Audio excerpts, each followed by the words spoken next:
इस कहानी को मैंने एडिट और अनुवादित किया है, धन्यवाद। कुख्यात श्वेत कमल। अदिति मित्तल के पतन ने उसे एकमात्र ऐसे रास्ते पर ले गया जिसे वह जानती थी, आत्महत्या। सोने का चम्मच लेकर पैदा हुई प्रतिष्ठित मित्तल परिवार की युवा मिस होने के नाते सभी विशेषाधिकार प्राप्त अदिति मित्तल एक ऐसी व्यक्ति थी कि वह जो चाहती हैं पाती हैं। हालांकि भाग्य ने उन्हें उस समय चुनौती दी होगी जब उन्हें सिंघानिया साम्राज्य के दबंग सीईओ से प्यार हो गया। अफसोस, हर रोमांस उपन्यास की तरह ऋषभ मित्तल एक अन्य महिला के प्यार में पड़ गए जो दयालु, नाजुक और कोमल है। ऋषभ का प्यार पाने की तीव्र इच्छा के कारण उसने अत्यधिक दुष्ट कार्य किए हैं, लेकिन अंत में सब कुछ उसके पीछे पड़ गया। अब उसकी मृत्यु के क्षण में जैसे ही उसकी दृष्टि एक काले अंधेरे रसातल में गई, एक प्यारी सी मिनियन आवाज सुनाई दी, चुचुरुरु टिल्डा, बधाई हो, आपका क्रूरता स्कोप प्रारंभिक परीक्षण से आगे निकल गया है। ऑटोम लव सिस्टम तक पूर्ण पहुंच प्राप्त करने के लिए यहाँ आरंभिक मुख्य कार्य है अपने पूर्व मंगेतर के सबसे अच्छे दोस्त को आपसे प्यार करवाएं। अध्याय 1। क्यों क्यों। अदिति मित्तल चीखी और उसकी आंखों से आंसू बेकाबू होकर भारी बारिश की तरह बहने लगे। उसके पास ऐसा क्या है जो मेरे पास नहीं है, उसने कहा, जबकि अदिति मित्तल ने अपना हाथ कसकर अपनी छाती पर जोर से पटका और जोर से। उसके दिल में जो असहनीय दर्द हो रहा था वह ऐसा था मानो वह सिकुड़कर छोटा होता जा रहा था और उसकी सांसें रुक रही थीं। वह महसूस कर सकती थी कि उसके घुटने कांप रहे थे इससे पहले कि वह टूट जाए, ऊंचे कालीन वाले फर्श पर गिर पड़े। वह अमीर, होशियार और सुंदर पैदा हुई थी। हर आदमी उसे चाहता था और उसके बिस्तर को गर्म करना चाहता था, जबकि महिलाएं उससे ईर्ष्या करती थीं। अफसोस, जिस एक आदमी को उसने अपना दिल समर्पित किया उसने उसे तोड़ना चुना, उसे लाखों टुकड़ों में तोड़ दिया। सिर्फ इतना ही, और क्या हो सकता था। कुछ घंटे पहले उसने जो आक्रोश और अपमान का अनुभव किया, उसने उसका सारा मान सम्मान खो दिया। आप पूछेंगे कि इसके पीछे कौन था? यह कोई और नहीं बल्कि ऋषभ सिंघानिया था। मित्तल परिवार की एक समय की गर्वित युवा महिला अब एक श्वेत कमल कुतिया के रूप में जानी जाती थी, एक दुष्ट, सड़ा हुआ औरत जो अपने शुद्ध सुंदर आवरण के नीचे छिपी हुई थी। उसने जो भी घिनौने काम किए थे वे अब सबके सामने पूरी तरह से उजागर हो चुके थे। आदरणीय अदिति मित्तल अपनी शान और परिष्कार के कारण अब मनोरंजन उद्योग में हंसी का पात्र बन गई थी। पूरे देश की तो बात ही छोड़िए, वह ये सब अपमान कैसे सहन कर सकती है? भाई ऋषभ, तुम मेरे साथ ऐसा कैसे कर सकते हो? मैंने अपनी पूरी जिंदगी सिर्फ तुमसे प्यार किया, लेकिन तुमने किसी ऐसे व्यक्ति को चुना जो मेरी एड़ी उठाने के भी लायक नहीं है। क्यों? अदिति बेजान सी बुदबुदाती है और उसकी निगाह ऊपर उठती है और वह बेसुध होकर उस रस्सी को देखती है जिसे उसने पहले लगाया था।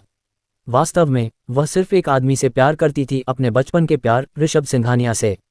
जन्म के बाद से दोनों परिवारों के बीच दशकों से अच्छे संबंध रहे हैं। इस प्रकार दोनों परिवारों के बीच के बंधन को और भी मजबूत करने के लिए अदिति मित्तल और ऋषभ सिंघानिया की शादी तय कर दी गई। इस तथ्य के बावजूद वह उसके जैसे किसी व्यक्ति के प्यार में कैसे नहीं पड़ सकती? वह अभी भी उसकी सौम्यता को याद कर सकती है और कैसे युवा ऋषभ सिंघानिया ने उसकी रक्षा की।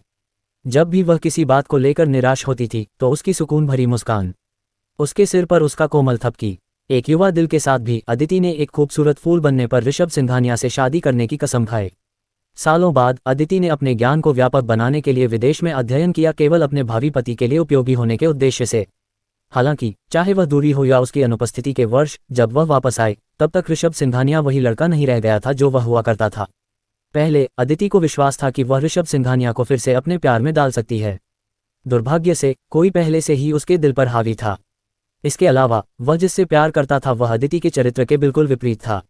उसके पास धन है, वह होशियार, स्वतंत्र और मजबूत थी। अदिति ने भविष्य में उसके लिए उपयोगी होने के लिए दोनों छोर पर मोमबत्ती जलाई, लेकिन अंत में उसने संकट में एक कमजोर, नाजुक और कोमल युवती को चुना। क्या वह इसे स्वीकार कर सकती थी? बेशक वह नहीं कर सकती थी। आखिरकार अदिति ने सोचा कि वह शनाया जैन से कहीं बेहतर थी। अदिति ने खुद को यह समझा लिया था कि उसका प्रिय ऋषभ सिंघानिया बस खो गया है और जल्द ही उसे एहसास होगा कि यह वह थी जिसकी उसे वास्तव में जरूरत थी। हालांकि प्यार ने उस पर बहुत भारी असर डाला होगा। वह अक्सर शनाया जैन के बारे में सोचते ही एक बेवजह पागल औरत में बदल जाती थी जिसने उसके आदमी को चुरा लिया था। धीरे धीरे मासूम शनाया के प्रति उसकी नफरत अपने चरम पर पहुंच गई। अदिति मित्तल की साधारण उकसावेबाजी शनाया जैन को शारीरिक और भावनात्मक रूप से नुकसान पहुंचाने में बढ़ गई, जिससे सारा दोष शनाया पर आ गया। लेकिन अदिति को स्थिति को संभालने का उसका तरीका गलत नहीं लगा, क्योंकि शनाया ने उसे बहुत दर्द दिया था। उसका पति चुराना ही एकमात्र चीज थी जिस पर उसका ध्यान था और उसे वापस कैसे लाया जाए। लेकिन हर चीज का अंत होता है। कुछ ही घंटे पहले उसके बारे में घोटाले, चाहे असली हो या झूठ, इंटरनेट पर सबसे चर्चित विषयों में से एक था। तुरंत वह अपमानजनक तस्वीरों के साथ साथ विभिन्न अपमानों की गवाह बनने की हकदार थी। अगर यही एकमात्र चिंता होती तो अदिति उस नफरत से बच सकती थी जो उसे मिल रही थी।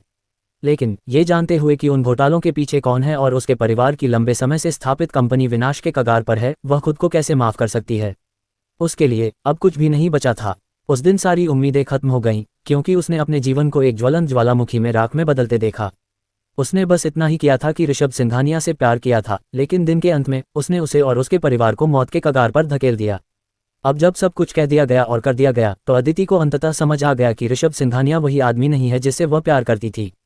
भाई ऋषभ, क्या मेरी मौत से तुम्हें खुशी मिलेगी? ऐसा ही हो, ये तुम्हारा नुकसान है। अदिति ने आखिरी बार बुदबुदाते हुए अपनी आंखें बंद की और गहरी सांस ली। आंखें खोलते ही अपने जीवन को समाप्त करने का उसका संकल्प अटल था, क्योंकि उसने अपनी आंखें पर्दे के हैंडल पर लटकी रस्सी पर टिका दी थी। अच्छी तरह से तैयार की गई कुर्सी पर चढ़ने के बाद अदिति ने बिना किसी हिचकिचाहट के अपनी गर्दन पर फंदा डाला और बिना एक सेकंड की देरी के उसने कुर्सी को लात मारी, जिससे वह कालीन वाले फर्श पर गिर गई। वह अब और देरी नहीं करना चाहती थी, उसे डर था कि उसका संकल्प डगमगा जाएगा। तारांकन थप। कुर्सी से थपकी की आवाज़ गूंजते ही अदिति का गला तुरंत घुट गया। उसका शरीर अनजाने में हिल गया, मानो जीवित रहने के लिए संघर्ष कर रहा हो, लेकिन उसका दिमाग इस सड़ी हुई दुनिया को छोड़ने के लिए तैयार था। जल्द ही अदिति की चेतना शून्यता के गहरे अंधेरे रसातल में चली गई। तारांकन डिंग डिंग। तारांकन चुचुरुरु टिल्ड। बधाई हो, तुम्हारा दुष्टता स्कोप प्रारंभिक परीक्षण से आगे निकल गया। अदिति न तो कुछ देख सकती थी और न ही कुछ महसूस कर सकती थी। ऐसा लग रहा था जैसे वह शून्य के अंतरिक्ष में एक आत्मा में बदल गई हो। फिर भी एक छोटी लड़की की ऊंची आवाज़ सुनने के बाद, जिसने उसके पहले से ही मृत अस्तित्व को लगभग झकझोर कर रख दिया, उसकी आंखें ध्यान केंद्रित करने लगीं। तुरंत एक फीकी रोशनी ने कभी न खत्म होने वाले अंधेरे को ढक दिया, जिससे एक छोटी सी बन दिखाई दी जिसके प्यारे छोटे हाथ और पैर थे। पकौड़ी। अध्याय 2। पकौड़ी। आदिति ने बुदबुदाया, जब उसकी जिज्ञासु निगाहें छोटे से चमकते हुए प्यारे सफ़ेद बन पर टिकी थीं। यह उड़ता हुआ उसके अस्तित्वहीन शरीर के चारों ओर चक्कर लगा रहा था। जब प्यारा सफ़ेद पकौड़ा उसकी आंखों के सामने रुका, तो आदिति को लगा कि उसे पीछे हट जाना चाहिए, क्योंकि उसकी आंखें उसके और उड़ते हुए पकौड़े के बीच आधे इंच के अंतर से गुजरी थीं। हालांकि आदिति पीछे हटने के लिए स्थिर थी और वह केवल देख और बोल सकती थी। तुमसे मिलकर अच्छा लगा, चूटिल्ड। छोटा बन चमक कर मुस्कुराया और उसने आकर्षक ढंग से उसकी ओर हाथ हिलाया। जब सफ़ेद बन उससे और दूर उड़ गया, तो आदिति ने बिना सोचे समझे एक मूर्ख की तरह उड़ते हुए स्वादिष्ट बन को देखा। पूरी तरह से रहस्यमय, हैरान और विस्मय की मिश्रित भावना ने उसके दिमाग को खराब कर दिया। मैं चुटिल्ड हूँ, ओटोम लव सिस्टम में आपकी परी गाइड माँ चुप। जैसा कि मैंने कहा, आपने हमारी प्रारंभिक परीक्षा पास कर ली है, इसलिए ओटोम लव सिस्टम में पूरी तरह से प्रवेश पाने के लिए आपको हमारी प्रारंभिक परीक्षा पास करनी होगी, चुटिल्ड। अदिति चुरू के शब्दों से इतनी हैरान थी कि उसने उस छोटे से पकौड़े को और भी हैरान नज़र से देखा। ये बात करता है, एक उड़ता हुआ पकौड़ा, बस मुझसे बात कर रहा है, अदिति ने बेपरवाही से कहा। अपने 24 साल के जीवन में अदिति अपने आईक्यू स्तर को लेकर आश्वस्त थी। हालांकि इस बार सब कुछ अवास्तविक लग रहा था, जिससे उसके लिए पूरी चाल को समझना मुश्किल हो गया। कुछ मिनट पहले वह दम घुटने से मर रही थी, लेकिन अब अपनी अन्य इंद्रियों को खोने और इस तथ्य के अलावा कि वह अपनी इच्छानुसार स्वतंत्र रूप से नहीं चल सकती थी, जैसे कि उसकी आत्मा किसी चीज़ में फंस गई हो, उसके सामने एक बात करने वाला पकौड़ा है। अगर अदिति बेहोश हो सकती तो हो जाती, लेकिन जैसा कि अनुमान था, उससे वह संस्कार छीन लिया गया। इसलिए वह केवल पकौड़ी की बकबक से सारी जानकारी को आत्मसात कर सकती थी, भले ही वह उसकी समझ से परे हो। आपका पहला काम अपने पूर्व मंगेतर के सबसे अच्छे दोस्त को अपने प्यार में डालना है, चूटिल्ड। जब अदिति ने चूरू की आखिरी टिप्पणी सुनी, तो वह निराशा में अपने चेहरे के विकृत होने की कल्पना कर सकती थी। माना कि उसने खुद को उस आदमी से प्यार करके मूर्ख बनाया जो कभी भी उसकी तीव्र भावनाओं का जवाब नहीं देगा। अफसोस, मॉरिस लियू का सबसे अच्छा दोस्त, सबसे अच्छा आदमी, शहर का कुख्यात कैसानोवा था। अपने पूरे जीवन में वह कभी भी उसके जैसे पुरुषवेश्या को बहकाने की कल्पना नहीं कर सकती थी। क्षमा करें, अदिति ने घबराहट में जवाब दिया। उसने जोड़ा, यहाँ क्या हो रहा है? क्या ये कोई मजाक है? मैं मर गई, मैंने आत्महत्या कर ली, मैं मर चुकी हूँ, इसमें कोई शक नहीं।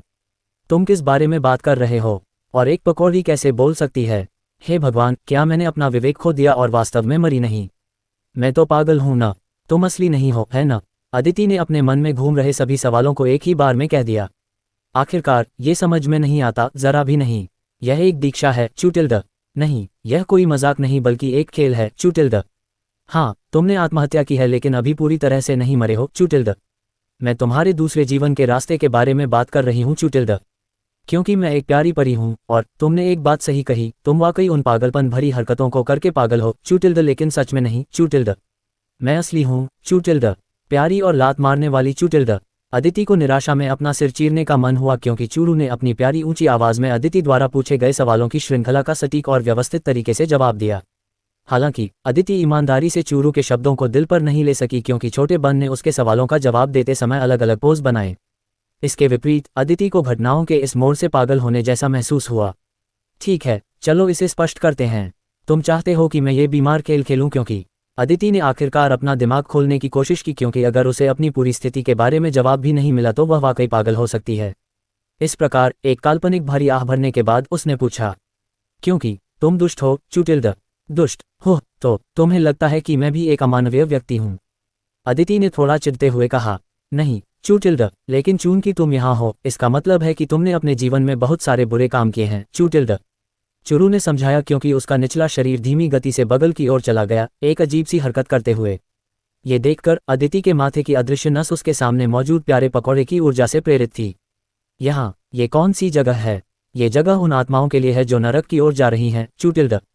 सीधे नरक की ओर? क्या तुम्हारा मतलब है कि यह परलोक में एक चेक पॉइंट की तरह है? अदिति हकलाते हुए बोली। हालांकि अदिति को यकीन नहीं हो रहा था कि वह वास्तव में एक बात करने वाले पकौड़े से बात कर रही थी, फिर भी किसी अजीब कारण से अदिति खुद को और सवाल पूछने से नहीं रोक पाए। तुम ऐसा कह सकते हो चूटिल्ड, ये जगह सिर्फ एक हफ्ते पहले बनी है चूटिल्ड, लेकिन मेरा मानना है कि इंसानों की दुनिया में इसे युगों पहले माना जाएगा चूटिल्ड। चूरू ने प्यार से स्पष्ट किया। मैं क्यों? और यहाँ इस तरह की जगह और खेल क्यों है? क्योंकि भगवान को तुम पर दया आ गई और वह वाकई उग गया है चूटिल्ड। अदिति को लगा कि उसने जो कुछ भी सुना है उससे उसका सिर दर्द करने लगा है। उसे नहीं पता था कि उसे इस पर विश्वास करना चाहिए या नहीं, लेकिन अगर उसने जानकारी को एक साथ रखा तो यह अजीब तरह से विश्वसनीय लग रहा था, फिर भी यह विश्वसनीय नहीं था। एक आखिरी सवाल, मुझे ये खेल क्यों खेलना चाहिए? क्योंकि यह तुम्हें जीवन और प्यार में दूसरा मौका देता है चूटिल्ड। चूरू की आंखें उत्साह से चमक उठीं। किसी अज्ञात कारण से उसकी पहले से ही उत्साहित आभा और भी चमक उठी। और अगर मैं नहीं करती तो फिर तुम सीधे नरक में जा सकते हो और हर रोज मर सकते हो जैसे तुम धरती पर मरते थे चूटिल्ड। तुम वाकई बहुत खुश लग रहे हो, है ना? अदिति ने चुरू की प्रतिक्रिया देखकर उपहास किया, क्योंकि उसने चुनौती न लेने पर होने वाले परिणामों के बारे में बताया। मैं हमेशा खुश रहती हूँ चूटिल्ड। चुरू ने बचाव करते हुए अपनी प्यारी छोटी उंगलियों से शांति का संकेत दिया। अध्याय 3। यह मज़ेदार है कि मैंने बिना किसी हिचकिचाहट के अपना जीवन समाप्त कर लिया और तुम अचानक कहीं से प्रकट हो गए और मुझसे कहा कि तुम मुझे ऐसे ही पुनर्जीवित कर दोगे। सच में? क्या तुम्हें कम से कम उन लोगों को अवसर नहीं देना चाहिए जो प्राकृतिक बीमारियों और दुर्घटना से मर गए? अदिति ने चीज़ों को तर्कसंगत बनाने की कोशिश करते हुए उपहास किया। ये सच है कि अदिति को उस प्यारे सफ़ेद पकौड़े की बातों पर थोड़ा विश्वास था, फिर भी वह ये सोचने से खुद को नहीं रोक पाई कि सिस्टम ने उसके जैसे ही एक दुष्ट व्यक्ति को क्यों चुना और उन लोगों को नहीं जो इसके ज़्यादा हकदार हैं। इसके अलावा जैसे ही अदिति अपनी राय का अगला बैच उछालने वाली थी, अफसोस कुछ महसूस करके बीच में ही रुक गई। जब से वह शून्यता के स्थान पर आई थी, या जिसे बात करने वाला बन आफ्टरलाइफ का चेक पॉइंट कहता था, तब से वह अपनी स्थिति पर अड़ी हुई थी। लेकिन अब उसे लगा कि उसकी आत्मा धीरे धीरे जमीन से खींची जा रही है। चुरू, अरे चुरू! अदिति घबरा गई और उसने छोटे पकौड़े का नाम पुकारा। दुर्भाग्य से चुरू अचानक अंधेरे में गायब हो गया, जिसने अदिति को भय से भर दिया। धीरे धीरे जिस स्थान पर वह खड़ी थी उसने उसे जोर से खींचा, मानो उसे नरक के अथाह गड्ढे में ले जा रहा हो। नहीं, कृपया! वह अपने फेफड़ों की पूरी ताकत से चिल्लाए। अदिति को बस इतना पता था कि वह डरी हुई थी, अधिक सटीक रूप से कहें तो भयभीत। उस पल एक भावना जो उसके दिल की गहराई में छिपी हुई थी फिर से उभर आई, वही चीज जिसे वह स्वीकार नहीं करना चाहती थी, पछतावा। वह सैकड़ों या हजारों पछतावों से भरी हुई थी। अदिति का चेतन मन अंततः उसके मुक्त गिरते शरीर के साथ बंद हो गया। हे भगवान! एक नेक दिखने वाली मध्यम आयु वर्ग की महिला अपनी प्यारी बेटी को बचाए जाने को देखकर बेहोश होने से पहले आखिरी बार चिल्लाए। 3 मिनट पहले शायद अपनी मातृवृत्ति के कारण आरती मित्तल को लगा कि कुछ गड़बड़ है, इसलिए वह अपनी बेटी अदिति मित्तल को देखने गई कि क्या वह ठीक है, जैसा कि उसकी बेटी ने दावा किया था। हालांकि अपनी बेटी के कमरे पर कई बार दस्तक देने के बाद अंदर से केवल खामोशी ने ही उसे जवाब दिया। फिर उसने अपना कान दरवाजे पर टिकाया और अपने हाथ से दरवाजा खोलने की कोशिश की, लेकिन कोई फायदा नहीं हुआ, वह बंद था। उसने अपनी बेटी के कमरे के अंदर क्या चल रहा है ये सुनने के लिए अपना ध्यान केंद्रित किया और अगले ही पल किसी कारण से उसका दिल जोर से धड़कने लगा। उसने एक श्रव्य धड़क की आवाज़ सुनी जिसने उसके धैर्य को तोड़ दिया और मां मित्तल के सिर के अंदर अलार्म सिग्नल भेजे। वह अपनी बेटी को अच्छी तरह से जानती थी, हालांकि उसे यह स्वीकार करना होगा कि उसने अदिति को अपने पूरे प्यार से पाला है। अफसोस, अदिति भी एक दृढ़ इच्छाशक्ति वाली व्यक्ति थी। इस प्रकार मां मित्तल जानती थी कि उनका परिवार इस समय जिस भी संकट से गुजर रहा है वह मजबूत रहेगी, मित्तल परिवार मजबूत रहेगा। लेकिन जैसे ही मदर मित्तल अपने नौकरों के साथ अदिति के कमरे में घुसी तो उसके सामने जो दृश्य था उससे मदर मित्तल को बहुत बड़ा सदमा लगा। आहा! मदर मित्तल अपनी बेटी को देखकर चीख पड़ी। युवा मिस! वहां उसकी प्यारी बेटी गले में फंदा डाले और जीभ बाहर निकाले बेजान लटकी हुई थी। अदिति का शरीर अभी भी लड़खड़ा रहा था, संघर्ष कर रहा था, मानो उसके शरीर में बची हुई आखिरी शक्ति भी धीरे धीरे खत्म हो रही हो। अपने आप अदिति के कमरे में घुसे कुछ नौकर तुरंत उसके लटके हुए शरीर के पास पहुंचे और बिना एक सेकंड बर्बाद किए उसे सावधानी से नीचे उतारा।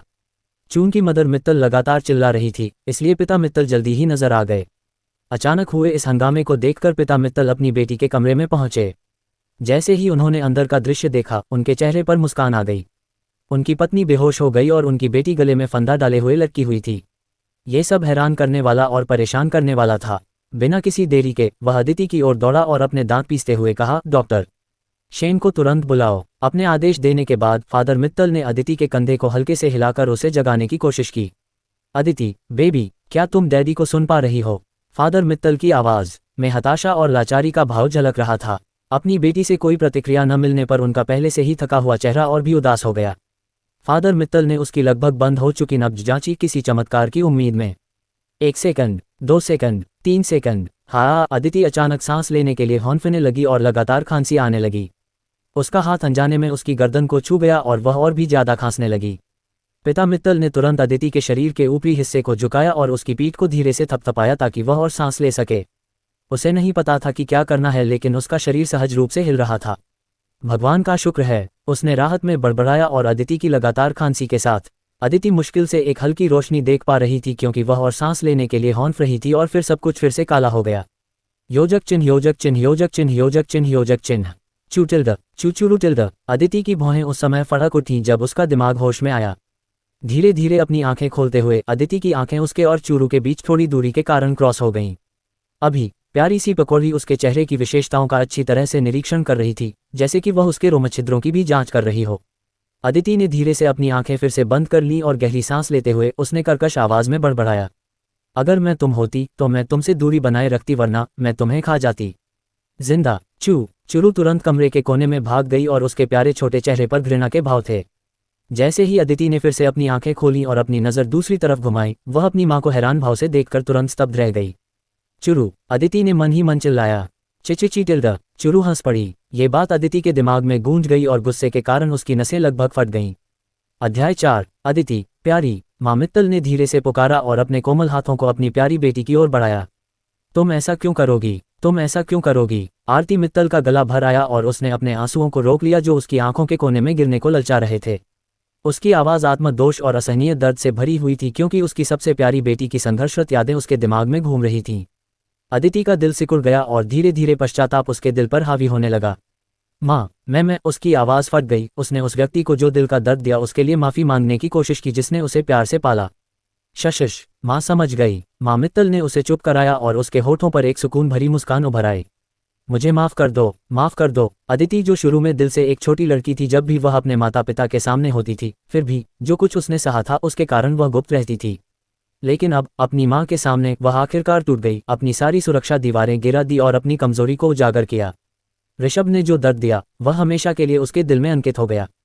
फिर भी जिस बात ने अदिति को और अधिक भावुक कर दिया वह यह एहसास था कि वह उस आदमी के प्रति अपने प्यार में इतनी अंधी हो गई थी कि उसने उन बहुत कम लोगों से मिलने वाले प्यार को नज़रअंदाज कर दिया जो वास्तव में उसकी परवाह करते थे। अदिति तब तक रोती रही जब तक उसकी आंखें सूज नहीं गईं और उसमें से और आंसू नहीं निकल सके। इसके तुरंत बाद माँ मित्तल की कोमल थपथपाहट के साथ अदिति का शरीर शिथिल हो गया और उसकी आंखें धीरे धीरे बंद हो गईं। कुछ समय बाद जब माँ मित्तल ने आश्वस्त किया कि उनकी बेटी फिर से सो गई है, तो उसने अपनी बेटी को बिस्तर पर लिटाया और थोड़ी देर के लिए खुद को तरोताज़ा करने के लिए चली गई। जब माँ मित्तल चली गईं, तो उनके कमरे का दरवाज़ा बंद होने की आवाज़ सुनकर अदिति की सूजी हुई और लगभग सूजी हुई आंखें अचानक खुल गईं। तुम एक अच्छी अभिनेत्री हो, चूटिल्ड। चूरू ने अपने मुलायम पेट पर लेटे हुए अपने छोटे से हाथ से अपने मुलायम गालों को सहलाते हुए कहा। अदिति ने चूरू के व्यंग्य की परवाह नहीं की और कुछ देर तक सोचती रही। अरे डम्पलिंग, अगर मैं सिस्टम पर हर काम पूरा कर लूँ तो क्या होगा? तुम्हारी एक इच्छा पूरी होगी, चूटिल्ड। चूरू ने अपनी हमेशा की तरह खुशनुमा ऊंची आवाज में कहा। कितनी? पता नहीं, चूटिल्ड। तुम बहुत बेकार हो। अपनी आंखें घुमाते हुए अदिति ने जोर से आह भरी, क्योंकि यह गाइड न केवल परेशान करने वाला था बल्कि उसे जरूरी जानकारी से भी बेखबर था। मैं हूँ, चूटिल्ड, लेकिन तुम जो भी काम पूरा करोगे मेरी क्षमताएं भी बढ़ेंगी और मैं विकसित होंगी, टिल्ड। विकसित होने के विचार से चूरू की आंखें उत्साह से चमक उठीं। वह अदिति के चेहरे से 1 मीटर दूर हवा में उड़ गई। चूरू ने सुनिश्चित किया कि उसकी दूरी महिला की पहुंच से परे हो। इस संभावना से डरती थी कि लड़की अचानक उसे छीनकर खा जाएगी। खैर, अदिति ने उसे धमकाया और अतिरिक्त सावधानी बरतने से कोई नुकसान नहीं होगा।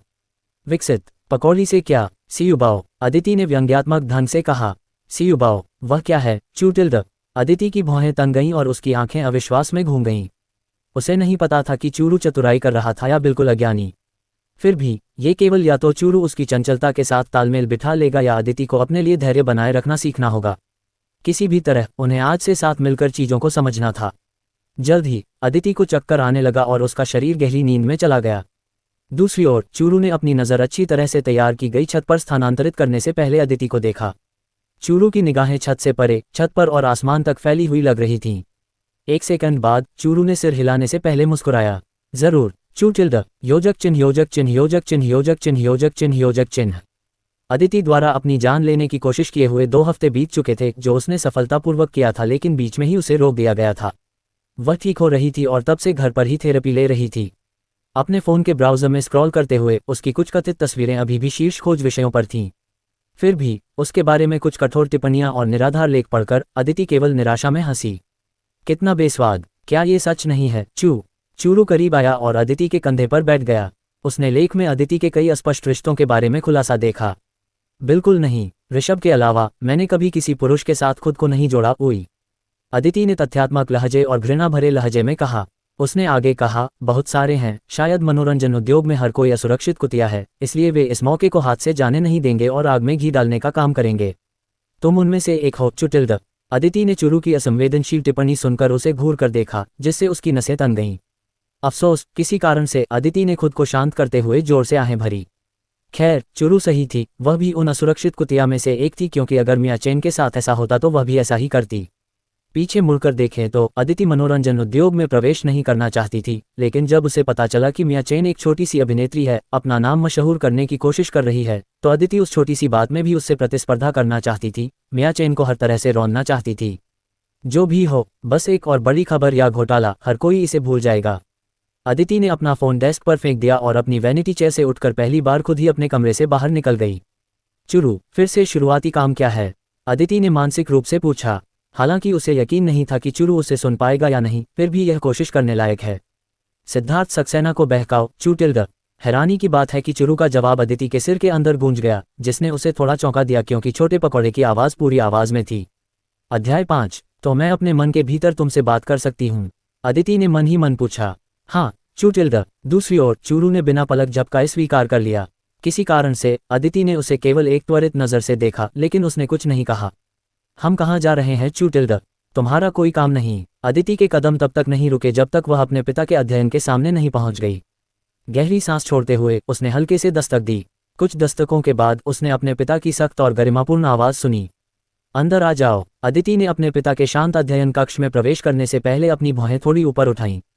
उसके पिता की मेज के पीछे दीवार पर एक बड़ा पारिवारिक चित्र लटका हुआ था। दीवार पर किताबों की अलमारियां, सोफे का एक सेट और बीच में एक छोटी सी मेज। संजीव मित्तल को सीधे देखते हुए अदिति ने अपने होठों को एक पतली रेखा में सिकोड़ लिया। रातों रात बूढ़े होते अपने पिता के चेहरे से अदिति को अंदाजा हो गया था कि उनकी कंपनी बहुत मुश्किल स्थिति में है और अगर समस्या का समाधान नहीं हुआ तो वे जल्द ही दिवालिया घोषित हो जाएंगे। हिम्मत जुटाते हुए अदिति ने सख्ती से प्रस्ताव रखा। पिताजी, क्या आप मुझे हमारी कंपनी को बचाने में मदद करने देंगे?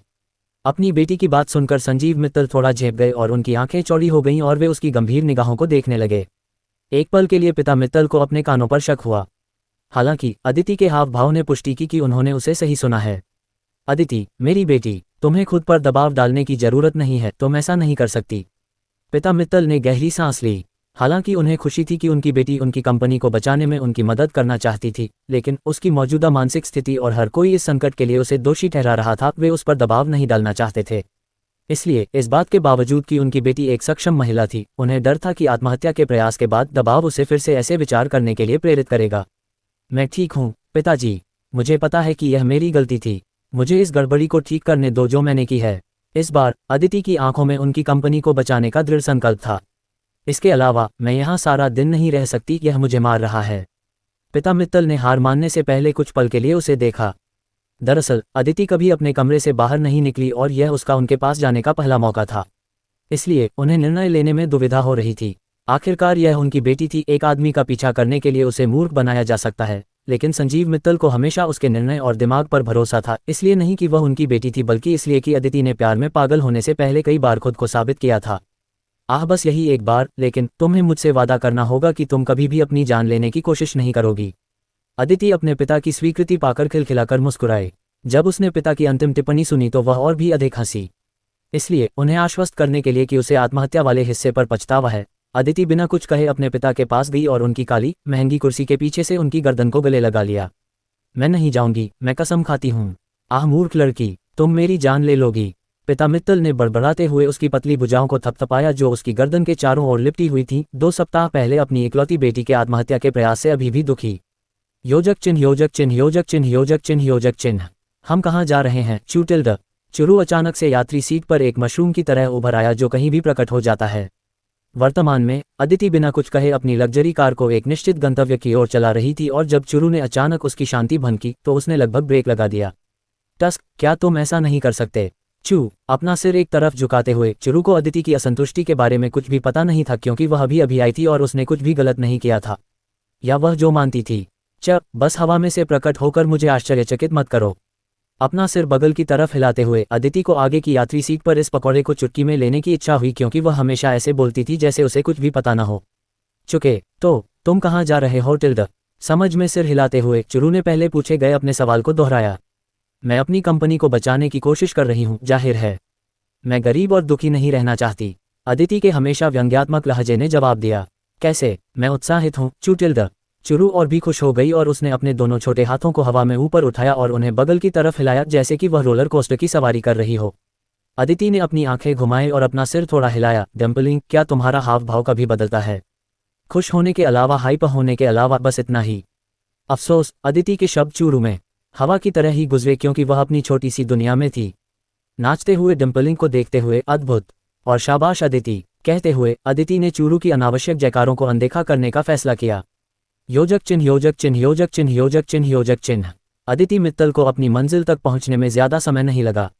अपनी थोड़ी को ऊपर उठाए और अपनी पीठ को सीधा रखते हुए अदिति गरिमा के साथ विशाल सिंघानिया एम्पायर बिल्डिंग में दाखिल हुई। उसकी मुद्रा एक कुलीन राजकुमारी की तरह थी। उसके हर कदम पर उसकी एड़ियों से हल्की क्लिक क्लैक की आवाज आ रही थी। उसके फिटेड डिजाइनर आउटफिट से उसके शरीर का हर मोड़ पूरी तरह से दिख रहा था लेकिन त्वचा कम दिख रही थी। उसका लिमिटेड एडिशन बिर्किन बैग चुपचाप लाखों लोगों की चीखें लगा रहा था मानो वह अपनी दौलत दिखा रही हो। फिर भी लोग उसे अलग अलग अजीब नजरों से देखते रहे। फिर भी अदिति को उनकी निगाहों से कोई फर्क नहीं पड़ा और वह सीधे सहायक डेस्क की ओर बढ़ गई। अगर यह पहले होता तो अदिति वहां रुकने की भी जहमत नहीं उठाती क्योंकि वह सीधे ऋषभ के कार्यालय चली जाती। लेकिन स्थिति पहले ही बदल चुकी थी और अब वह भविष्य की मैडम सिंघानिया की उपाधि नहीं रखती थी। इसलिए उसके लिए ऋषभ को एक जरूरतमंद व्यक्ति के रूप में देखना ही उचित होगा, न कि उसकी मंगेतर के रूप में। कृपया सीईओ सिंघानिया को सूचित करें कि मैं यहाँ हूँ। ओह, ये भी जोड़ दें कि मैं यहाँ मुसीबत मोल लेने नहीं आई हूँ। विनम्रतापूर्वक मुस्कुराते हुए अदिति ने आत्मविश्वास से अपनी भौहें ऊपर उठाईं। सहायक क्लर्क ने पेशेवर तरीके से जवाब देने से पहले एक सेकंड के लिए उसकी ओर देखा। माफी चाहती हूँ मिस मित्तल, लेकिन अगर आपको सीईओ सिंघानिया से मिलना है तो आपको आधिकारिक अपॉइंटमेंट लेना होगा। अपॉइंटमेंट है ना? अदिति ने अपना गर्व भरा चेहरा बनाए रखा जबकि उसने फ्रंट डेस्क कर्मियों को उसके साथ ठंडे व्यवहार करते हुए सुना। बेशक उसे ऋषभ से इस तरह के व्यवहार की उम्मीद थी। आखिरकार वह उससे इतनी नफरत करता था कि अगर वह उससे मिलने का समय भी ले लेती तो भी वह उससे नहीं मिलता। वह किसे बेवकूफ़ बना रहा था। इसके अलावा अगर ऋषभ उनकी मित्तल कंपनी पर दबाव डालता रहा तो उसके पिता की कंपनी और नहीं टिक पाएगी। उस व्यक्ति से मिलने के तरीकों के बारे में सोचते हुए जिसने उनकी कंपनी के अस्तित्व की कुंजी संभाली थी, अदिति की आंखों के कोने में एक आकर्षक आकृति दिखाई दी जिसने उसके होठों पर एक धूर्त मुस्कान ला दी। बिना कुछ कहे वह उस खूबसूरत आदमी के पास पहुंची जो बिल्डिंग की लिफ्ट में प्रवेश करने वाला था। सिद्धार्थ, नमस्ते। अदिति ने अजीब तरीके से अभिवादन किया, फिर भी हमेशा की तरह परिपक्व लग रही थी। जब उस आदमी ने किसी को पीछे से अभिवादन करते सुना तो उसने आलस से अपना सिर आवाज के स्रोत की ओर घुमाया। अदिति का फिगर देखकर उसकी आंखें अविश्वास से भर गईं। ले अदिति मित्तल, तुम अभी भी जिंदा हो? चुरू, कृपया मुझे बताओ कि उसने ऐसा नहीं कहा। अंदर से नाराज होकर अदिति ने एक बदमाश की अनर्गल टिप्पणी सुनकर अपने दांत पीस लिए। उसने चुटिल्ड किया, आपको भी देखकर अच्छा लगा मिस्टर सिद्धार्थ। अदिति ने अपने गुस्से को काबू में रखने की बहुत कोशिश की और अपने गुलाबी होठों पर मुस्कान लाने में कामयाब रही। अध्याय 6, आपको भी देखकर अच्छा लगा श्री सिद्धार्थ। सिद्धार्थ की फैली हुई आंखें उसे सिर से पैर तक जांच रही थीं, मानो वह खुद को यकीन दिला रहा हो कि वह एक असली इंसान है, कोई दुष्ट प्रतिशोधी आत्मा नहीं। फिर उसकी नज़र उन कुछ मार्शलों पर गई जो उनकी दिशा में भाग रहे थे। Miss Mittal, young master Siddharth, हमें बीच में बोलने के लिए खेद है, लेकिन मिस मित्तल आप परिसर से आगे कहीं नहीं जा सकती।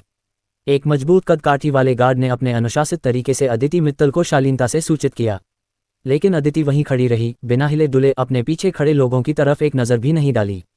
उसे लगा कि यह स्थिति अपमानजनक है, लेकिन यह स्वीकार करते हुए कि वह अपने जीवन के सबसे बुरे दौर से गुजर रही थी, ये व्यवहार समझ में आता था। जैसे ही अदिति ने एक हताश आह भरी और अपना सिर गर्व से ऊंचा रखने की हिम्मत जुटाई, सिद्धार्थ की चंचल लेकिन आकर्षक आवाज ने उसे रोक दिया। ओह, मैंने आज मिस मित्तल को अपने साथ चलने के लिए आमंत्रित किया है।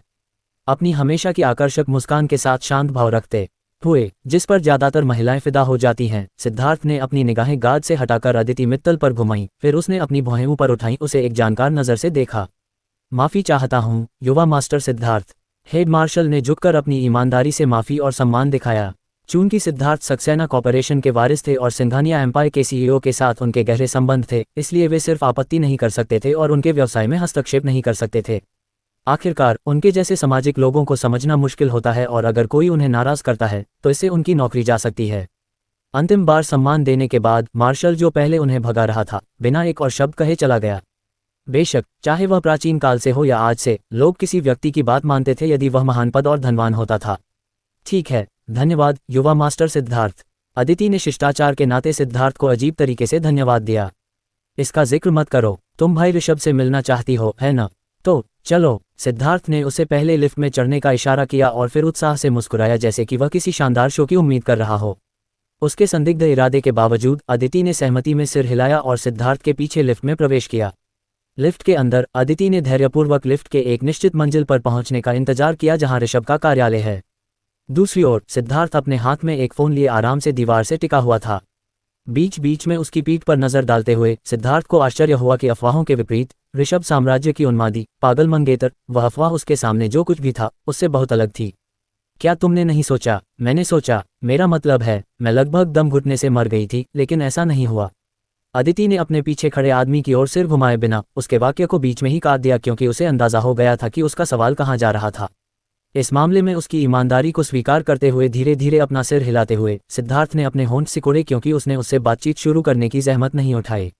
धीरे धीरे लिफ्ट के अंदर का माहौल उबाऊ हो गया, क्योंकि दोनों में से किसी ने भी एक शब्द नहीं बोला। फिर भी वे दोनों बेफिक्र थे, क्योंकि उनके बीच कोई दिलचस्प बातचीत नहीं थी जिस पर वे चर्चा कर सकें। इसके अलावा उन्हें शायद ही परिचित माना जाता था, क्योंकि अदिति केवल ऋषभ में रुचि रखती थी जबकि सिद्धार्थ अपनी जिंदगी को पूरी तरह से जीने में व्यस्त था। इसलिए एक ही मित्र मंडली होने के बावजूद वे कभी नहीं मिले। अपना पहला काम मत भूलना, चुटिल्ड। अचानक चूरू अदिति के कंधे पर प्रकट हुआ और उसे उसके काम के बारे में याद दिलाया। सौभाग्य से अदिति चौंकी नहीं, क्योंकि वह चूरू के अचानक प्रकट होने और गायब होने की कुछ हद तक अभ्यस्त थी। चुप रहो पकौड़ी, यह उस बेवकूफ़ सिस्टम के किसी भी काम से कहीं ज्यादा महत्वपूर्ण है। अदिति ने मन ही मन जवाब दिया। उसे यकीन था कि यह चूरू तक पहुंच जाएगा। तारांकन डिंग तारांकन। आखिरकार लिफ्ट की आवाज सुनाई दी, जो यह संकेत दे रही थी कि वे अपनी खास मंजिल पर पहुंच गए हैं। अदिति को राहत देते हुए बिना कुछ कहे अदिति अपने पीछे बैठे तेजतर्रार आदमी को जगह दिए बिना लिफ्ट से बाहर चली गई। वैसे उसने भी ऐसा ही किया। सिद्धार्थ ने उसके साथ एक शब्द भी नहीं कहा, क्योंकि उसके लंबे कदम जल्द ही उससे आगे निकल गए और अब आगे निकल गए। जब वह ऋषभ के कार्यालय में पहुंचने से पहले सहायक की डेस्क के सामने थी, तो अदिति सिद्धार्थ के पीछे रुकी और उसने अपने पूर्व मंगेतर के सहायक को सामने से आते हुए सुना। युवा मास्टर सिद्धार्थ। सचिव तेजी से अपनी सीट से उठी और उसने सिद्धार्थ की ओर अपना सिर झुकाया। अफसोस, जब उसकी नज़र उसके पीछे की आकृति पर गई और उसने अदिति को देखा तो सचिव की आंखों में निराशा की एक चमक चमक उठी। फिर भी उसकी शत्रुता को महसूस करने के बाद भी अदिति ने केवल अपनी भौहें उठाईं। अपना कुतिया चेहरा बनाए रखते हुए उसने झुकी हुई सचिव की ओर देखा। अरे सहायक लिन, भाई ऋषभ मुझे ढूंढ रहा था। दोनों महिलाओं के बीच मौन युद्ध के बावजूद सिद्धार्थ उनकी दुश्मनी से परेशान नहीं हो सका, क्योंकि उसे केवल ऋषभ से मिलने और शायद एक अच्छा शो देखने की परवाह थी। हाँ युवा मास्टर सिद्धार्थ, सीईओ ऋषभ अंदर इंतजार कर रहे हैं। सचिव लिन ने विनम्रतापूर्वक जानकारी देते हुए मुस्कुराया, अदिति की मौजूदगी को अनदेखा करते हुए। मैं समझ गया, धन्यवाद। सिद्धार्थ ने अपना सिर हिलाया और फिर बेपरवाही से ऋषभ के कार्यालय की ओर चल पड़ा। दूसरी ओर अदिति ऐसी व्यक्ति नहीं थी जिसे सहायता की आवश्यकता थी, क्योंकि वह स्वतः ही उसके पीछे चल पड़ी। अफसोस, जैसे ही वह उसके पास कुछ कदम बढ़ी, सचिव लिन ने तिरस्कारपूर्ण व्यंग्य के साथ उसका रास्ता रोक दिया। मिस मित्तल, मुझे डर है कि आपके पास सीईओ ऋषभ के साथ कोई निर्धारित अपॉइंटमेंट नहीं है। आपको क्या लगता है कि मेरे पास नहीं है? डराने के लिए अपनी भौहें चढ़ाते हुए अदिति ने बिना किसी भाव के जवाब दिया, जिससे सचिव को स्पष्ट रूप से चिढ़ हुई। जैसे ही सचिव लिन ने जवाब देने के लिए अपना मुंह खोला, सिद्धार्थ की आवाज उनके पास पहुंचने पर उनके शब्द मुंह से निकलने से पहले ही रुक गए। ठीक है सहायक लिन, मिस मित्तल मेरे साथ हैं। सिद्धार्थ ने अपना सिर अदिति की आकृति की ओर घुमाया जिसे सहायक लिन ने रोक रखा था। एक खुशनुमा मुस्कान बनाते हुए उसने अपनी भौहें ऊपर उठाईं और संकेत दिया कि वह ऋषभ के कार्यालय में प्रवेश करने से पहले अदिति को जाने दे। सिद्धार्थ की बात सुनने के बाद अदिति ने मुस्कुराते हुए कहा, मैं भी यहाँ नहीं रहना चाहती क्योंकि मैं सहायक लिन के चुलबुले स्वभाव को नहीं देख सकती। दुख की बात है कि मुझे ऐसा करना ही होगा, इस तथ्य के बावजूद कि तुम मुझे घृणास्पद लगते हो। अध्याय 7। हाँ, सहायक लिन, मिस मित्तल मेरे साथ हैं। जैसे ही सिद्धार्थ सक्सेना ऋषभ सिंघानिया के कार्यालय में दाखिल हुए, उनका स्वागत ऋषभ की ठंडी और अलग थलग आंखों ने किया, जो उनके असंतोष को दर्शाती थीं। हालांकि ऋषभ सिंघानिया का कार्यालय ध्वनिरोधी था और बाहर से उनके कार्यालय में कोई आवाज नहीं आ सकती थी, लेकिन अफसोस उन्होंने सिद्धार्थ की घोषणा को स्पष्ट रूप से सुना। अरे भाई, मेरी तरफ ऐसे मत देखो। सिद्धार्थ सक्सेना ने मासूमियत का दिखावा करते हुए अपने हाथ ऊपर उठाए।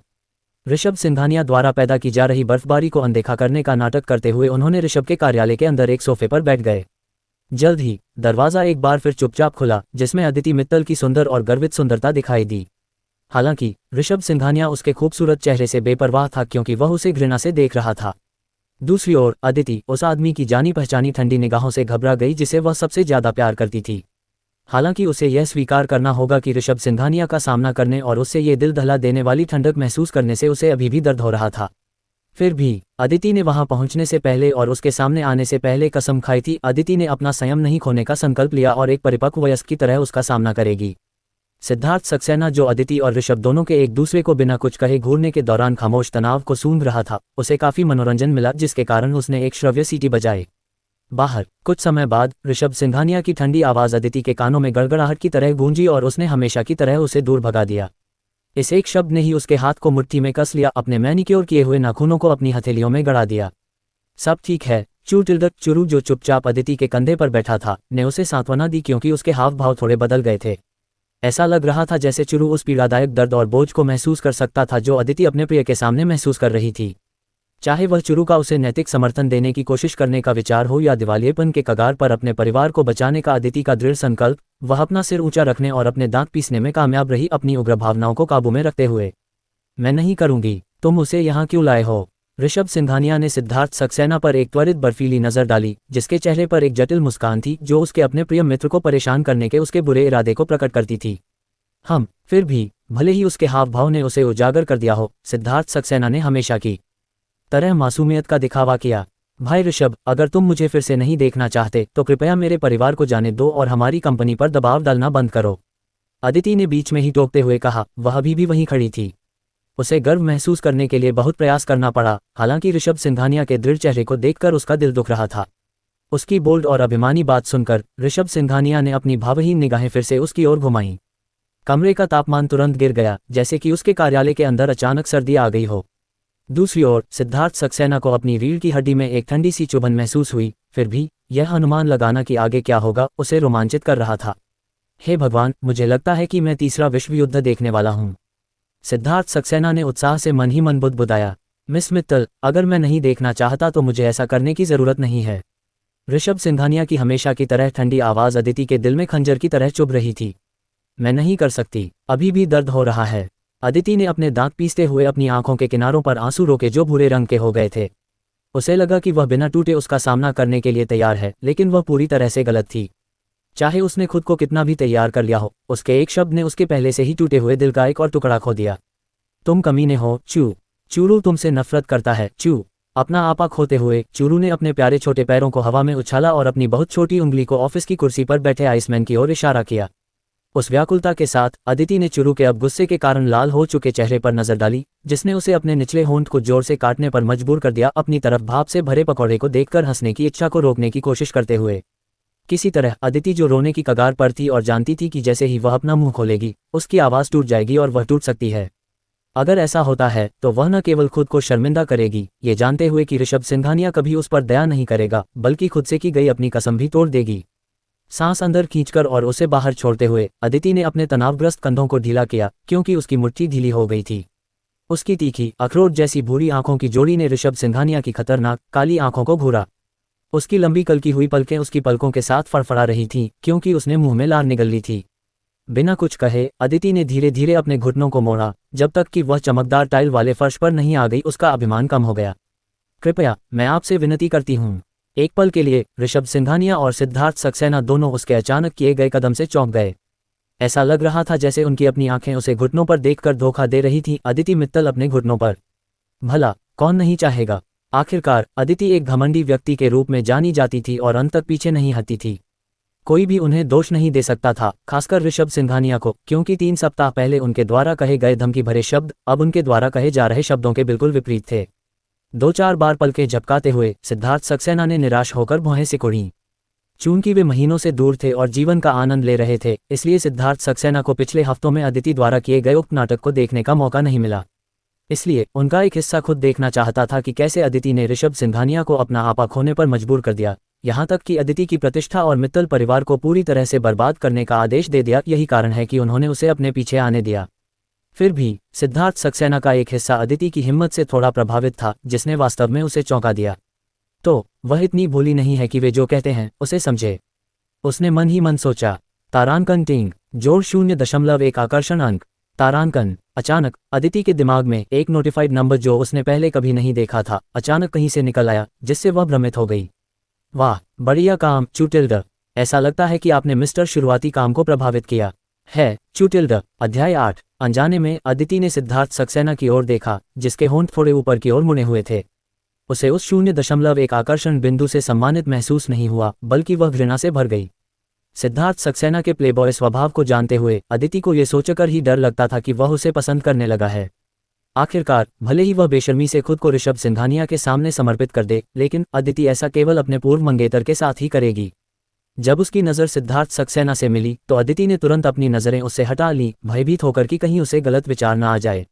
मिस मित्तल, भले ही आप घुटने टेकती रहें, मैं अपना विचार नहीं बदलूंगी। इसके बावजूद कि ऋषभ सिंघानिया अदिति की हरकत से थोड़ा हैरान था, उसके प्रति उसका भरोसा पहले से ही खत्म हो चुका था और वह जो कुछ भी कहती या करती थी उसे गंभीरता से नहीं लिया जा सकता था। जैसे ही ऋषभ सिंघानिया ने अपनी बात कही, अदिति स्तब्ध रह गई। फिर भी उसके आहत करने वाले शब्दों ने उसके परिवार को उसके चंगुल से मुक्त करने के उसके दृढ़ संकल्प को और मजबूत कर दिया।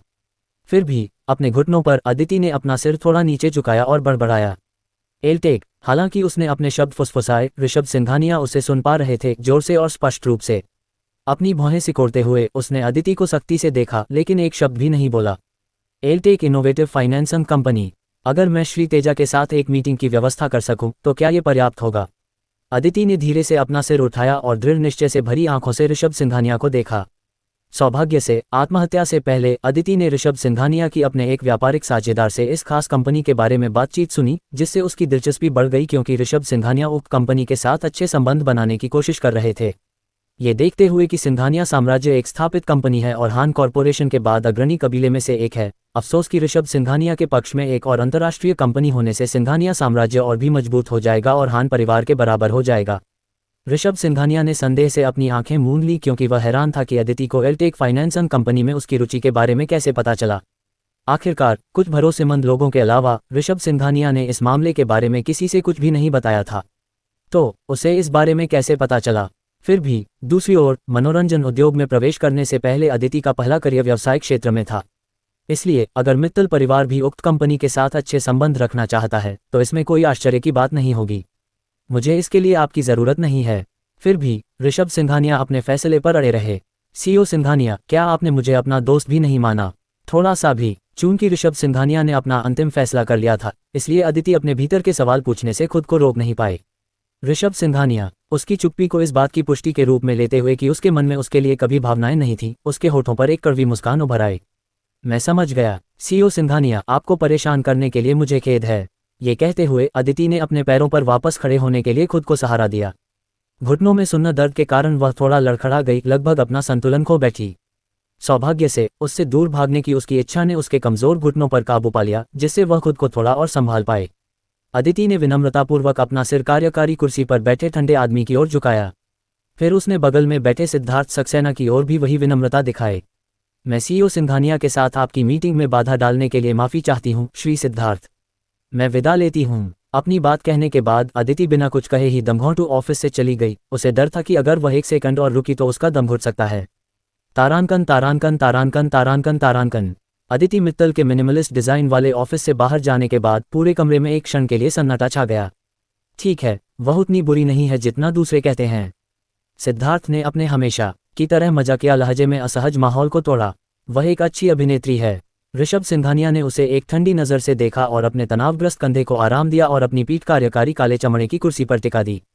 सिद्धार्थ ने तथ्यात्मक लहजे में कहा, हाँ, वह एक अच्छी अभिनेत्री हैं और व्यापारिक मामलों पर उनकी अच्छी नज़र है। यह मानते हुए कि सिद्धार्थ सक्सेना व्यक्तिगत रूप से अदिति को नहीं जानते थे, फिर भी उन्होंने मित्तल परिवार के व्यवसाय में अदिति मित्तल के योगदान के बारे में सुना। आखिरकार उनके जैसे व्यवसायी संभावित व्यापारिक साझेदारों के बारे में बहुत इच्छुक होते हैं और मित्तल परिवार का उद्योग की अर्थव्यवस्था में उचित हिस्सा है। योजक चिन्ह योजक चिन्ह योजक चिन्ह योजक चिन्ह। अदिति की महंगी कार के अंदर टिंग जोड़ 1 आकर्षण अंक। अब आपके पास कुल 1.1 आकर्षण अंक हैं। Closing square bracket. वाह टिल्ड, ये बुरी प्रगति नहीं है चू टिल्ड। अदिति के डैशबोर्ड पर अतिरिक्त आकर्षण अंक देखकर चुरू की आंखें रोमांच से चमक उठी, जिससे प्यारी पकौड़ी कुछ ही देर में अपनी पिछली नाराजगी को भूल गई। अदिति जो अपने चिड़चिड़े दिल को शांत कर रही थी, उसे अपने अप्रत्याशित लाभ से थोड़ा डर लग रहा था। इससे पहले बाहर जाते समय हालांकि कर्मचारियों की अजीब निगाहों और उनकी अस्पष्ट फुसफुसाहट के बावजूद अदिति बेफिक्र दिख रही थी और अपनी घमंडी अभिव्यक्ति बनाए रख रही थी, लेकिन वह पूरी तरह से यह नहीं कह सकती थी कि वह प्रभावित थी। हालांकि अब जब वह अपनी कार के अंदर थी तो अदिति झुंझलाहट में चिल्लाई अपनी दबी हुई भावना को बाहर निकाल रही थी। जैसे ही उसने अपनी कुंठाओं को बाहर निकाला, अचानक उसे बीच में ही रोक दिया गया जब उसके सिर के अंदर नोटिफिकेशन की आवाज़ गूंजी, जो उसके स्कोर को प्रदर्शित करने से पहले थी। यह क्या है? उसने बड़बड़ाते हुए कहा, क्योंकि अदिति ने अपनी भावनाओं को बाहर निकालने का एक और तरीका ढूंढ लिया था। ये तुम्हारे लव पॉइंट्स हैं चूटिल्ड। उस कमीने को भूल जाओ और चलो अपने प्यार प्यार प्यार चूटिल्ड पर ध्यान केंद्रित करें। अभी भी खुशी में नाचते हुए चुरू ने अपने सफ़ेद छोटे हाथों से एक दिल का आकार बनाया। स्टीयरिंग व्हील पर चमकते हुए छोटे बन पर अपनी नज़र घुमाते हुए अदिति के माथे पर झुर्रियां पड़ गईं, जिससे वह अपनी आंखें घुमाने लगी। प्यार के अंक, क्या यह ऐसी चीज़ है जिस पर मुझे खुश होना चाहिए? क्या इससे मेरा पेट भर जाएगा? अध्याय 9। क्या यह ऐसी चीज़ है जिस पर मुझे खुश होना चाहिए? उसके सवाल ने चुरू की खुशी को रोक दिया, क्योंकि प्यारी सफ़ेद डिम्पलिंग ने उसे उलझन में देखा। बेशक, क्यों? अंक प्राप्त करने से आप लेवल अप करते हैं, आपको सिस्टम तक सीमित पहुंच मिलती है और विशेषाधिकार मिलते हैं चूटिल्ड। चुरू ने तथ्यात्मक लहजे में बताया। अदिति की भौहें दिलचस्पी से उठीं। हालांकि वह पहले से ही जानती थी कि उसके अंदर एक सिस्टम मौजूद है, हालांकि वह पूरी तरह से नहीं समझती थी कि उसे दूसरा जीवन मिलने के अलावा और क्या लाभ होगा। इसलिए अब जब वह इसके बारे में सोचती है तो शायद उसे भी लाभ होगा यदि वह उस प्रेम प्रणाली के नियम का अध्ययन करती है जो उस पर लगाया गया था। इसके अलावा अदिति को एहसास हुआ कि अगर वह नहीं पूछेगी तो चुरू उसे विस्तार से कुछ नहीं बताएगा, जिससे उसे लगा कि चुरू तथाकथित कार्यक्रम के लिए एक लाइव मैनुअल है।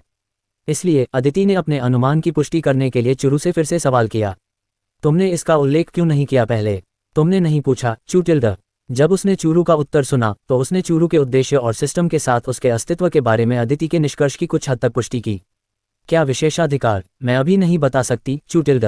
क्यों? तुम्हें पहले चरण को अनलॉक करना होगा चूटिल्ड। तो मूल रूप से मैं नहीं जान सकती कि वे क्या हैं यदि मैं स्तर ऊपर नहीं करती। अदिति स्पष्ट करती है। बिल्कुल चूटिल्ड। क्या तुम चू कहना बंद कर सकते हो?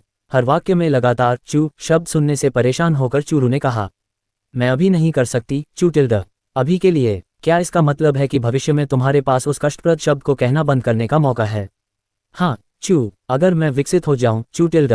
सिस्टम की बातचीत से अदिति का दिल विचलित हो गया और उसने गहरी सांस ली। उसने अपनी पीठ ड्राइवर की सीट के चमड़े के इंटीरियर पर टिका दी और अपने दोनों हाथ स्टीयरिंग व्हील पर टिका दिए। मैं समझ गई, इसलिए मुझे सिस्टम के बारे में जानकारी हासिल करने के लिए उसमें अपनी रुचि दिखानी होगी। चुरू ने कोई जवाब नहीं दिया और केवल उसे देखकर मुस्कुराया। अब तुम क्या करने जा रही हो चूटिल्ड? मुझे नहीं पता। ऋषभ का फैसला पक्का है। सिद्धार्थ, हे भगवान, मैं उसे अपने प्यार में डालने की कल्पना भी नहीं कर सकती। उसके पास महिलाओं की कमी नहीं है। मेरा परिवार, मुझे नहीं पता मुझे अपनी जिंदगी में क्या करना है।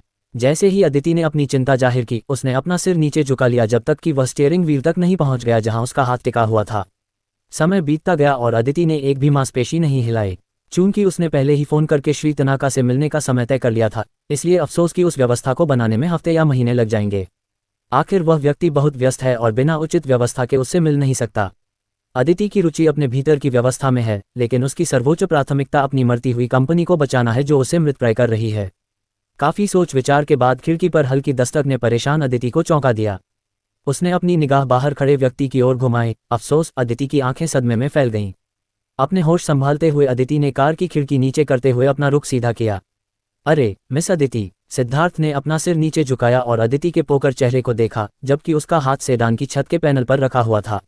मी सक्सेना क्या चाहते हैं? अदिति ने आदतन बड़बड़ाया। हालांकि उसे पता था कि एक दिन उसे अपने दीवार रवैये पर पछतावा होगा, लेकिन वह क्या कर सकती है, यह उसका स्वभाव है। इसके अलावा सिद्धार्थ सक्सेना ने अभी हाल ही में उसकी सबसे दयनीय स्थिति देखी है जब वह ऋषभ के सामने घुटनों के बल बैठी थी।